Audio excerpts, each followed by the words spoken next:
नमस्कार दोस्तों, मैं कुलदीप राणा। आज की हमारी इस घटना की शुरुआत होती है उत्तर प्रदेश के कानपुर जिले से। कानपुर जिले में ही एक गांव पड़ता है। उस गांव का नाम अफजलपुर होता है और अफजलपुर गांव में रहने वाला हरि किशन जो कि पेशे से एक ट्रक ड्राइवर होता है। हरि किशन महीने में 18 से 20 हजार रुपए बड़ी आसानी से कमा लिया करता था।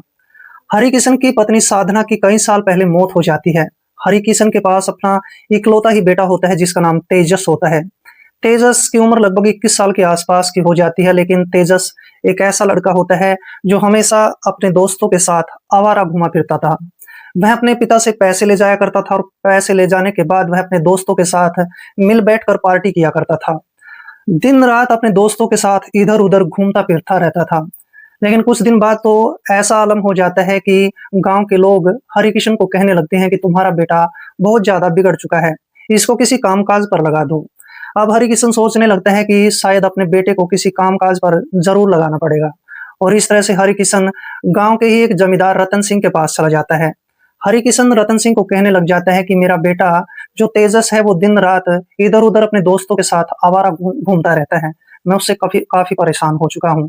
उसके अपने खेतों में कोई छोटी-मोटी नौकरी दे दो। रतन सिंह कहने लगता है कि तुम अपने बेटे को मेरे पास भेज देना, मैं उसको अपने खेतों में अच्छी-सी नौकरी दे दूँगा। और इस तरह से वहाँ पर हरिकिशन बेहद खुश हो जाता है। हरिकिशन अपने घर पर आता है और घर पर आने के बाद अपने बेटे को कहने लगता है कि बेटा तेजस, मैंने तुम्हारे लिए कोई काम-धंधा ढूँढ लिया है और तुम्हें रतन सिंह जमींदार के घर पर जाना है। वो तुम्हें अपने खेतों में काम-काज बता देगा और तुम उसके खेतों में काम-काज करने लग जाना। लेकिन बेटा तेजस अपने पिता को मना कर देता है। वह कहने लगता है कि खेती-बाड़ी का काम मुझसे नहीं होगा। अब परेशान होकर जो हरिकिशन होता है वह सोचने लगता है कि अगर मैं बेटे को पैसे देना बंद कर दूं और इसका जेब खर्च देना इसको बंद कर दूं तो शायद मेरा बेटा तेजस सुधर सकता है। और इस तरह से जो हरिकिशन होता है अब अपने बेटे को जेब खर्च देना बंद कर देता है। तेजस की नानी 10 दिनों में ही याद आ जाती है। तेजस अब सोचने लगता है कि पिता तो मुझे पैसे नहीं देता है, अब शायद मुझे रतन सिंह के खेतों में ही काम-काज करना पड़ेगा। थक-हार कर बेटा तेजस अब रतन सिंह जमींदार के घर पर चला जाता है और रतन जमींदार अब उसको अपने खेतों में खेतों का काम-काज करने की नौकरी दे देता है। और इस तरह से बेटा तेजस अब खेत में जाकर काम-काज करना शुरू कर देता है। लगभग 10 से 15 दिनों का वक़्त गुज़र जाता है और फिर तेजस एक दिन दोपहर के समय रतन जमींदार के पास जाता है और रतन जमींदार को कहने लगता है कि जमींदार साहब, मेरा जेब खर्च मुझे दे दो, मुझे पैसों की सख्त ज़रूरत है। और देखते ही देखते रतन जमींदार इसको 8-10 हज़ार रुपए दे देता है और कहता है कि आज तुम्हें खेतों में भी जाना है और दिन-रात जो है खेत के अंदर ट्यूबवेल चलाना है, क्योंकि ये सारे खेत सूख चुके हैं और तुम इसी समय खेत में चले जाओ। और इस तरह से अब जो ये लड़का होता है, उन पैसों को लेकर खेत में चला जाता है। तेजस खेत में काम-काज करना शुरू कर देता है, लेकिन फिर तेजस अपने एक दोस्त परवीन के पास फ़ोन कॉल करता है और उसको कहता है कि आज मुझे मेरी नौकरी के पैसे मिल गए हैं, तुम जल्दी से खेत में आ जाओ। और इस तरह से इसका दोस्त परवीन भी उस खेत में चला जाता है। दोनों दोस्त बैठ जाते हैं और बैठकर बातचीत करना शुरू कर देते हैं। जैसे दोनों के बीच बातचीत हो रही होती है, तो वहाँ पर गाँव की एक विधवा महिला जिसका नाम सुलोचना देवी होता है, वो वहाँ पर चली जाती है। वह अपने पशुओं के लिए चारा काटने के लिए गई थी। अब जैसे ही इन दोनों दोस्तों की नज़र सुलोचना देवी पर पड़ती है, तो दोनों उसको देखकर दंग रह जाते हैं। सुलोचना देखने में काफ़ी खूबसूरत महिला होती है और इसके बाद तेजस अपने दोस्त को कहने लग जाता है कि दोस्त, आज तो बहुत ही सुंदर महिला इस खेत में आई है, क्यों ना इसका फ़ायदा उठा लिया जाए। तभी तेजस अपने दोस्त परवीन को कहता है कि जब तक मैं इस महिला से बातचीत करता हूँ, तुम गाँव में जाओ और गाँव से अच्छी-सी शराब लेकर आओ। और इसके बाद तेजस अपने दोस्त को कुछ पैसे देता है और फिर इसका दोस्त परवीन खेत से निकलकर गाँव में आ जाता है। दूसरी तरफ तेजस अब उस महिला सुलोचना के पास चला जाता है। सुलोचना को कहने लगता है कि सुलोचना, आज मैं तुम्हारे साथ वक़्त गुज़ारना चाहता हूँ। क्योंकि तेजस इस बात को जानता था कि सुलोचना का चरित्र कुछ ठीक नहीं है। वह थोड़े से पैसे लेकर लोगों के साथ अपना समय व्यतीत कर लिया करती थी और इसी वजह से तेजस इसके पास आकर इस बात को कह रहा होता है। अब जैसे ये बात सुलोचना देवी को कही जाती है, तो सुलोचना कहने लगती है कि तुम्हारे दोस्त को मैंने यहाँ से जाते हुए देख लिया है। तुम 2 लड़के हो और फिर मैं डबल पैसे तुमसे लेने वाली हूँ। और तेजस उसको कहने लग जाता है कि मैं तुम्हें 1000 रुपए दे दूँगा। लेकिन सुलोचना देवी उसको कहने लगती है कि मैं तुम दोनों से 2000 रुपए ले लूँगी। और इस तरह से जैसे दोनों के बीच बातचीत हो रही होती है, तो वहाँ पर कुछ मच्छर भी इधर-उधर घूम रहे होते हैं और देखते ही देखते 2-4 मच्छर इन दोनों को काटने लग जाते हैं। अब जैसे ही मच्छर इनको काटने लग जाते हैं, तो ये महिला सुलोचना देवी कहने लगती है कि इस खेत में तो बहुत ज़्यादा मच्छर हो गए हैं। वहाँ पर तेजस भी कहने लगता है कि आजकल खेतों में बहुत ज़्यादा मच्छर होते हैं। लेकिन ये दोनों ही नहीं जानते थे कि आखिरकार ये मच्छर आगे चलकर तेजस के लिए कितने घातक सिद्ध होने वाले थे। और इस तरह से थोड़ा वक़्त गुज़रने के बाद देखते ही देखते तेजस का जो दोस्त परवीन होता है, वो अच्छी खासी शराब लेकर खेत में आ जाता है। और फिर इसके बाद ये दोनों दोस्त बैठकर शराब पीने लग जाते हैं। जब दोनों को गहरा नशा हो जाता है तो फिर सुलोचना को कहने लगते हैं कि ये तुम ₹2000 पकड़ो और हमारे साथ खेतों में चलो। और इस तरह से फिर ये सुलोचना देवी इन दोनों दोस्तों को लेकर पास के ही एक खेत के अंदर चली जाती है। अब ये दोनों दोस्त आज बहुत खुश होते हैं और इसके बाद ये दोनों ही दोस्त इस महिला की रजामंदी से ही इसके साथ अपने रिश्ते कायम करने लग जाते हैं। ये दोनों दोस्त इस महिला के साथ तब तक इस गलत काम को करते हैं जब तक इन दोनों का मन नहीं भर जाता है। और जैसे ही दोनों का मन भर जाता है तो फिर इस महिला को थोड़े और पैसे दे दिए जाते हैं, जिसकी वजह से सुलोचना देवी बेहद खुश हो जाती है। और सुलोचना देवी इन पैसों को लेकर फिर चारा काटने के बाद अपने गाँव में चलने के लिए तैयार हो जाती है। लेकिन दुर्भाग्य की बात ये होती है कि वहाँ पर रतन जमींदार भी खेत में पहुँच जाता है और जब रतन जमींदार खेत में पहुँचता है तो रतन जमींदार की नज़र इन तीनों पर पड़ जाती है। रतन जमींदार इन तीनों को देख लेता है। रतन जमींदार अब सोचने लग जाता है कि ये तीनों खेत में कुछ गलत काम कर रहे हैं और इसके बाद रतन इन तीनों के पास आ जाता है और कहने लगता है कि खेत में ये गलत काम करना छोड़ दो। अपने नौकर तेजस को काफ़ी देर समझाता है और इस तरह से समझाने के बाद तेजस को वार्निंग भी दे दी जाती है कि अगर तुमने मेरे खेत के अंदर किसी महिला के साथ ऐसा गलत काम किया तो फिर मैं तुम्हें नौकरी से निकाल दूँगा। और फिर इसके बाद सुलोचना देवी वहाँ से चली जाती है। रतन जमींदार अब इस तेजस को कहने लगता है कि तुम्हें आज सारी रात खेत में पानी चलाना है। और ये 2-4 बातें कहने के बाद रतन जमींदार गाँव में आ जाता है, उसका दोस्त परवीन भी गाँव में आ जाता है। देखते ही देखते रात हो जाती है। अब रात के समय इस तेजस के पास अच्छी खासी शराब होती है। काफ़ी देर तक तेजस बैठकर शराब पीता है और जब इसको गहरा नशा हो जाता है, तो नशे की हालत में खेत का थोड़ा-सा कामकाज निपटाता है और देखते ही देखते रात के 10 बजे वक़्त हो जाता है। तेजस को वहाँ पर गहरी नींद आ जाती है, क्योंकि तेजस ने इतनी ज़्यादा शराब पी ली थी कि इसको पता ही नहीं होता है कि वो कहाँ पर लेटा हुआ है और कहाँ पर नहीं लेटा हुआ है। अब रात के समय में इस खेत में बहुत मोटे-मोटे मच्छर भी होते हैं और वो मच्छर उसको काटना शुरू कर देते हैं। लेकिन तेजस को इस बात के बारे में एहसास ही नहीं होता है कि उसको मच्छर भी लगातार काट रहे होते हैं। और आज के समय में इस तेजस ने अपने शरीर पर केवल एक बनियान और एक निक्कर पहन रखी थी और बार-बार जब इसको मच्छर काटते चले जाते हैं तो इसको ये बात महसूस तक नहीं होती है। इस तरह से पूरी रात गुज़र जाती है और जब सुबह तेजस की आँखें खुलती हैं तो तेजस के प्राइवेट पार्ट में काफ़ी तेज़ दर्द होना शुरू हो जाता है। और जब तेजस अपने प्राइवेट पार्ट को देखता है तो दंग रह जाता है, क्योंकि उसके प्राइवेट पार्ट पर मच्छरों ने काट-काट कर बहुत ज़्यादा जख्म कर दिए थे। बड़े-बड़े घाव उसके प्राइवेट पार्ट पर हो चुके थे, जिनमें बहुत ही असहनीय दर्द हो रहा होता है। अब ये इसकी समझ में आने लगता है कि क्यों ना अपने दोस्त परवीन के पास फ़ोन कॉल कर लिया जाए, उसको खेत में बुलाया जाए। और फिर इसके बाद तेजस अपने दोस्त परवीन के पास फ़ोन कॉल करता है, उसको खेत में बुलाता है और फिर परवीन के साथ तेजस किसी हॉस्पिटल में चला जाता है। हॉस्पिटल में जाने के बाद डॉक्टरों को सारी बातें बताई जाती हैं। डॉक्टर जब इसका चेकअप करते हैं तो फिर डॉक्टर तेजस को कहने लगते हैं कि रात के समय तुम्हारे प्राइवेट पार्ट को किसी कीड़े ने काट लिया है या फिर किसी जहरीले मच्छर ने काट लिया है, जिसकी वजह से तुम्हारे प्राइवेट पार्ट पर बहुत बड़े-बड़े और गहरे जख्म हो चुके हैं और इन जख्मों को ठीक होने में कई महीनों का वक़्त लग सकता है। वहाँ पर तेजस काफ़ी हैरान हो जाता है, परेशान हो जाता है, सोचने लग जाता है कि आखिर उसकी ज़िंदगी का आगे चलकर क्या होगा। डॉक्टर उसको कुछ दवाइयाँ देता है, वो दवाइयाँ देकर उसको कहने लगता है कि कम से कम तुम्हें ठीक होने में 6-7 महीने लग जाएँगे। और इस तरह से परेशान होकर बेटा तेजस अपने घर पर आ जाता है। जैसे तेजस घर पर पहुँचता है तो उसका पिता हरिकिशन अपने घर पर बैठा होता है। हरिकिशन अपने बेटे को कहने लगता है कि बेटा तुम खेत में जाकर महिलाओं के साथ गलत-सलत काम करना शुरू कर चुके हो। मैंने तुम्हारे लिए एक लड़की देख ली है और उस लड़की के साथ मैं तुम्हारी शादी करने वाला हूँ। और इस तरह से बेटा तेजस अपने पिता के सामने बिल्कुल शर्मिंदा हो जाता है। लेकिन कोई इस बात को नहीं जानता था कि तेजस को मच्छर के काटने की वजह से उसके प्राइवेट पार्ट पर जो जख्म हुए थे, इन्हीं की वजह से आगे चलकर तेजस अपने पिता के साथ किसी बहुत बड़े हत्याकांड को अंजाम देने वाला था। इस तरह से अब बेटा तेजस अपने पिता को मना करने लगता है कि मुझे शादी नहीं करनी है, लेकिन तेजस का पिता हरिकिशन मानने को तैयार नहीं होता है। हरिकिशन कहने लगता है कि ये लड़की की फोटो है और इसका नाम अंजलि है। तुम्हें इसके साथ जल्दी से जल्दी शादी करनी पड़ेगी। और इस तरह से दोस्तों लगभग थोड़ा वक्त गुजर जाने के बाद 12 अगस्त 2025 के दिन अंजलि और इस लड़के तेजस की धूमधाम से शादी कर दी जाती है। जैसे दोनों की शादी हो जाती है तो शाम का वक्त होता है और शाम से रात भी हो जाती है। तेजस अपनी पत्नी अंजलि के कमरे में जाकर बैठ जाता है और फिर वहां से अपना तकिया उठाता है और तकिया उठाकर दूसरे कमरे में जाकर लेट जाता है। अपनी पत्नी को कुछ भी नहीं कहता है, लेकिन उसकी पत्नी अंजलि इस बात को सोचने लग जाती है कि शायद उसका पति किसी बात से परेशान है और इसी वजह से आज उसके साथ वो रात बिताना ही नहीं चाहता है। और आज की रात पूरी गुजर जाती है। जैसे अगला दिन होता है तो अगली रात भी आ जाती है।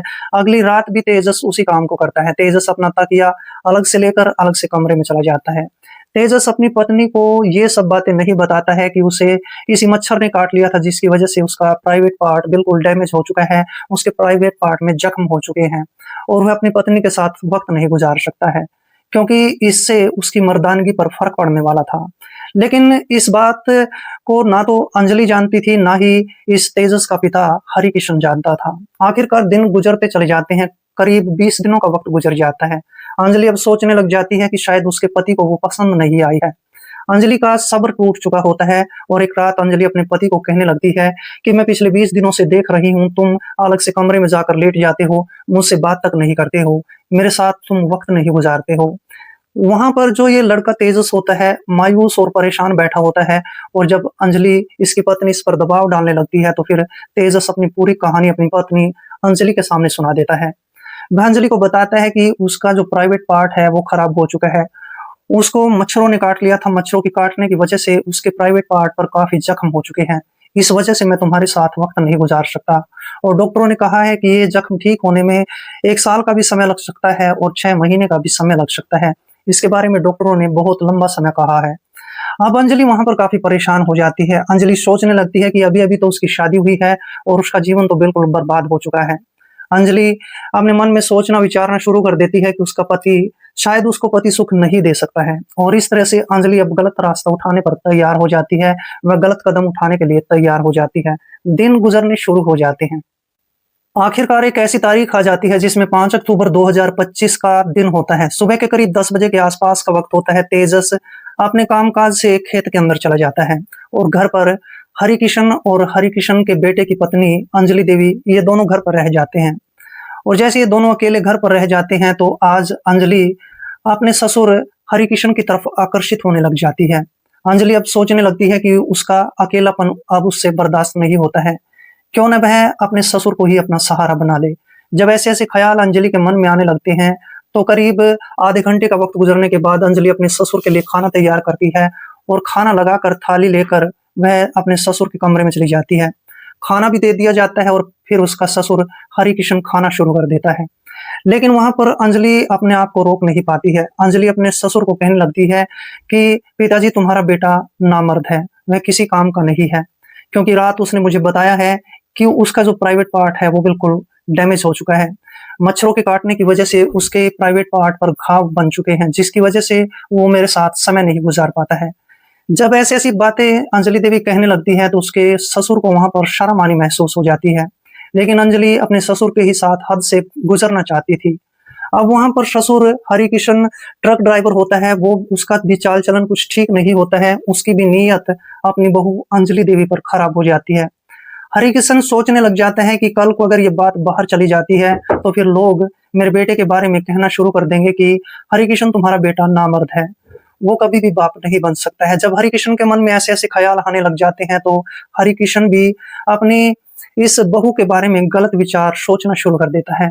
आखिरकार 1 घंटे का वक़्त गुज़रने के बाद हरिकिशन घर से बाहर निकलता है और कहीं से शराब पीने के बाद नशे की हालत में घर पर आ जाता है। और नशा होने के कारण वह उसी बात को लगातार सोच रहा होता है। लेकिन अंजलि तो अपने ससुर के साथ हद से गुजरने के लिए तैयार थी। देखते ही देखते हरिकिशन जानबूझकर अपने घर का मुख्य दरवाज़ा बंद करता है और फिर अचानक से ही अपनी बहू अंजलि का हाथ पकड़ लेता है। अंजलि उसके साथ कमरे में जाने के लिए तैयार हो जाती है और इस तरह से अंजलि और उसका ससुर हरिकिशन ये दोनों कमरे में चले जाते हैं। और आज ये दोनों कमरे में जाने के बाद सारी मर्यादाओं को तोड़ देते हैं। एक जो पवित्र रिश्ता होता है उसको तार-तार कर देते हैं और इस तरह से जब ये दोनों इस गलत काम को कर लेते हैं और इन दोनों की जो संतुष्टि है वो हो जाती है, तो फिर इसके बाद इस कमरे से दोनों बाहर निकल जाते हैं। आखिरकार इस तरह से इन दोनों का प्रेम प्रसंग यहाँ से शुरू हो जाता है और ये विनाश की सबसे पहली सीढ़ी होती है। इस तरह से अब तो जब भी दोनों को वक़्त मिलता था, दोनों अपनी ही मर्ज़ी से मौका देखकर अपने इस गलत रिश्ते को बना लिया करते थे। अब तो अंजलि देवी भी अपने परिवार में खुश रहने लगती है, क्योंकि अंजलि की सारी इच्छाएँ पूरी होने लग जाती हैं। और इस तरीके से वक़्त गुज़रता चला जाता है। उसका ससुर कभी उसके लिए अच्छे-अच्छे गहने लाकर देने लगता है, कभी अच्छे-अच्छे कपड़े लाकर देने लग जाता है। दूसरी तरफ तेजस भी इस बात को सोचने लग जाता है कि अब उसकी पत्नी अंजलि देवी इस घर में बड़ी खुश रहने लगी है। तेजस नहीं जानता था कि उसकी पीठ के पीछे क्या काम चल रहा होता है। इस तरीके से थोड़ा वक़्त गुज़र जाने के बाद आखिरकार एक ऐसी तारीख आ जाती है जिसमें 6 नवंबर 2025 का दिन आ जाता है। सुबह के करीब 10 बजे के आस-पास का वक़्त होता है। तेजस अपने किसी ज़रूरी काम से शहर जाने के लिए तैयार होता है और जैसे ही तेजस शहर की तरफ चल पड़ता है, तो फिर इन दोनों को मौका मिल जाता है। हरिकिशन सोचने लगता है कि उसका बेटा तो तेजस शहर में जा चुका है और आज घर पर हम दोनों अकेले हैं, दोनों पूरा दिन मस्ती करने वाले हैं। इस तरह से अब हरिकिशन अपने घर का मुख्य दरवाज़ा बंद कर लेता है और मुख्य दरवाज़ा बंद करने के बाद अब अंजलि को कहने लगता है कि आज मेरा बेटा बाहर जा चुका है और आज हम पूरा दिन मस्ती करने वाले हैं। और इस तरह से हरिकिशन अब अंजलि को लेकर अपने कमरे में चला जाता है। जैसे ही दोनों कमरे के अंदर चले जाते हैं, तो फिर दोनों उस गलत काम को अंजाम देना शुरू कर देते हैं, जो हर रोज़ इस काम को किया करते थे। इस तरह से करीब 10 मिनट का ही वक़्त गुज़र पाता है। तेजस जैसे ही शहर की तरफ जा रहा होता है, तो वह अपनी जेब में हाथ डालता है और देखता है कि उसका मोबाइल फ़ोन उसकी जेब में नहीं होता है। तेजस सोचने लग जाता है कि वो अपना मोबाइल फ़ोन घर पर भूल चुका है। तेजस वहीं से वापस हो जाता है और कुछ ही मिनटों का वक़्त गुज़रने के बाद वो घर पर आ जाता है। घर पर आने के बाद तेजस देखता है कि घर का मुख्य दरवाज़ा तो अंदर से बंद होता है और इसके बाद तेजस देखते ही देखते घर के दरवाज़े पर दस्तक देना शुरू कर देता है। लेकिन काफ़ी मिनटों तक दरवाज़ा नहीं खोला जाता है और जब दरवाज़ा खुलता है, तो उसकी पत्नी अंजलि अपना कपड़े सँभालते हुए दरवाज़ा खोलती है। लेकिन फिर भी तेजस को इस बात का आश्चर्य नहीं होता है कि आखिर दरवाज़ा अंदर से क्यों बंद किया गया था। तेजस जैसे ही अपना मोबाइल फ़ोन उठाने के लिए कमरे के अंदर जाता है, तो तेजस की आँखें फटी की फटी रह जाती है। तेजस देखता है कि उसका पिता हरिकिशन आपत्तिजनक स्थिति में उसकी पत्नी के बेडरूम में लेटा हुआ था। तेजस जैसे ही अपने पिता को ऐसी आपत्तिजनक स्थिति में कमरे के अंदर लेटा हुआ देखता है, तो वह आग बबूला हो जाता है। तेजस वहाँ पर इस बात को सोचने लग जाता है कि काश वह उस रात शराब के नशे में खेत में नहीं सोया होता, तो आज ऐसा नहीं होता। क्योंकि तेजस को मच्छरों ने काट लिया था, जिसकी वजह से वो एक तरह से नपुंसक हो जाता है। आज तेजस को बहुत ज़्यादा गुस्सा आ चुका होता है। तेजस इधर-उधर देखना शुरू कर देता है, उसको कोई भी हथियार नहीं मिलता है। आखिरकार तेजस की नज़र एक कसी पर पड़ जाती है और इसके बाद तेजस उस कसी को उठा लेता है और देखते ही देखते अपने पिता के कमरे के अंदर दाखिल हो जाता है। और फिर इसके बाद तेजस वहीं पर अपने पिता पर कसियों से कई वार कर देता है, जिसके कारण हरिकिशन की वहीं पर मौके पर मौत हो जाती है। और जैसे ही काम हो रहा होता है, तो फिर तेजस की पत्नी अंजलि देवी वहाँ से भागने का प्रयास करने लग जाती है, लेकिन तेजस आज उसको भी छोड़ने वाला नहीं होता है। तेजस उसको चंद सेकंडों में पकड़ लेता है और पकड़ने के बाद भरी गली के अंदर उस पर कसियाँ मारना शुरू कर देता है। देखते ही देखते मौके पर वहाँ पर लोग इकट्ठा होने शुरू हो जाते हैं, लेकिन तब तक तेजस उस काम को अंजाम दे चुका होता है, जो उसे हरगिज़ नहीं करना चाहिए था। वह कसी के साथ अपनी पत्नी के टुकड़े-टुकड़े कर चुका होता है और फिर जैसे ही उसकी पत्नी अंजलि की भी मौत हो जाती है, तो फिर इसके बाद लोग उसको समझाने की कोशिश करने लगते हैं कि तेजस तुम्हें ऐसा नहीं करना चाहिए था। और इसके बाद इन्हीं लोगों में से एक व्यक्ति जिसका नाम चुन्नी राम होता है, वह नज़दीक की पुलिस स्टेशन में फ़ोन कॉल करता है और 20 से 25 मिनट का वक़्त गुज़रने के बाद मौके पर पुलिस पहुँच जाती है। पुलिस इसके बाद अंजलि और हरिकिशन का शव बरामद करती है और फिर इन दोनों के शवों को पोस्टमार्टम के लिए भेज दिया जाता है। फिर इसके बाद पुलिस तेजस को मौके पर ही गिरफ्तार कर लेती है। गिरफ्तार करके इसको पुलिस स्टेशन में ले जाया जाता है और पुलिस स्टेशन में ले जाने के बाद मुख्य पुलिस दरोगा देवदत्त सिंह जब इससे पूछने लगता है कि तुमने इतने घटनाक्रम को अंजाम क्यों दिया है, इतने बड़े हत्याकांड को अंजाम क्यों दिया है? तभी वहाँ पर ये लड़का तेजस अपनी दुःख भरी कहानी सुनाना शुरू कर देता है कि काश मैं खेत में एक दिन शराब के नशे में नहीं लेटा होता। पुलिस इसको फिर से पूछने की कोशिश करती है कि खेत में तुम्हारे साथ क्या हुआ था? तभी ये लड़का अपनी पूरी कहानी पुलिस को बताता है और कहता है कि मच्छरों ने मेरे प्राइवेट पार्ट पर काट लिया था, जिसकी वजह से मेरे प्राइवेट पार्ट पर आज भी गहरे जख्म हो गए हैं। मैं उनका इलाज करवा रहा था, लेकिन मेरी पत्नी मेरे पिता के साथ ही गलत रिश्ते में बंध चुकी थी।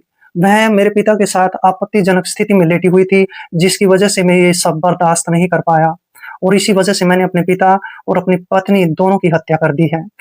इसके बाद पुलिस इसके खिलाफ एक चार्जशीट दायर कर लेती है। ये बात भविष्य के घर में छिपी है कि जज साहब आखिरकार तेजस को क्या सजा सुनाने वाले हैं। लेकिन इस पूरे घटनाक्रम के दौरान तेजस ने अपनी पत्नी और अपने पिता इन दोनों के साथ जो किया था, क्या वो सही था या गलत था? कमेंट बॉक्स में ज़रूर लिखें। मिलते हैं दोस्तों किसी ऐसी घटना के साथ, तब तक के लिए दोस्तों जय हिंद, वंदे मातरम।